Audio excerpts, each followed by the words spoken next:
દશામાની વાર્તા। નદીના કાંઠે રાજાનો મહેલ હતો। મહેલમાં ઝરૂખામાં બેઠેલી રાણી નદી કાંઠે વ્રત કરતી સ્ત્રીઓને જોઈ અને દાસીને કહે છે, જા દાસી, તે શાના વ્રત કરે છે તે જાણી લાવ।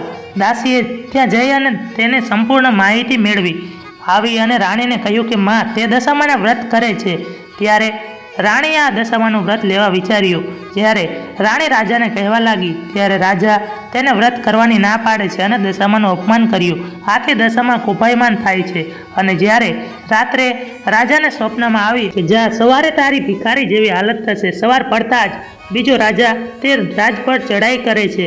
આ રાજા પોતાનો જીવ બચાવવા બંને કુંવરો અને રાણીને લઈ જંગલમાં દોડ્યો જાય છે। કુંવરોને તરસ લાગે ત્યારે તે પાણી પીવડાવવા વાવમાં ઉતરે ત્યારે દશામાં તે બંને કુંવરને ખેંચી લે છે।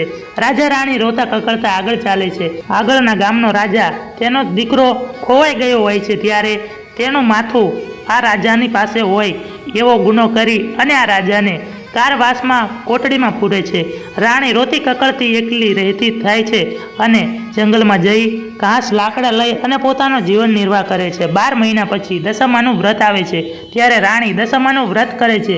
આ વ્રતથી દશામાં તેના પર પ્રસન્ન થાય છે। રાણીને તેનો પતિ પાછો મળે છે અને બંને કુંવરો પણ જંગલમાં જ્યાં જાય છે ત્યાં દશામાં ડોશીમાનું રૂપ લઈ અને બંને કુંવરોને તેમની સાથે સોંપે છે અને રાજાને પોતાનું રાજ પાછું મળે છે અને ફરીથી રાજા પોતે રાજાનું જીવન જીવવા લાગે છે। જય દશામાં। જેવા રાજા રાણીને ફળ્યા એવા સૌને ફળજો।